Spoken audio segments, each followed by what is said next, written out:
Ben çıkarıyorum. Şimdi bizim mal...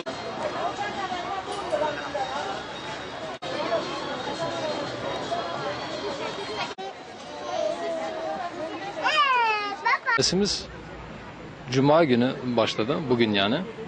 Kermesimizde şu an bayan ayakkabısı, bayan giyim reyonu, gözleme, kitap reyonu, yemek reyonu, çay, halı gibi ürünlerimiz bulunmakta.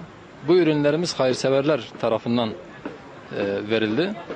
Biz de bu ürünlerimizle burs gören öğrencilere gelirini aktaracağız inşallah. Tabi buradan halkımıza seslenmek istiyorum. Bütün Gaziantep halkına. Kermese katkıda bulunmalarını rica ediyorum onlardan. Hem bedenen katkıda bulunmalarını hem de verecekleri ürünlerle inşallah öğrencilerimiz daha güzel seviyelere gelecektir. Herkesi buraya katılmaya davet ediyorum.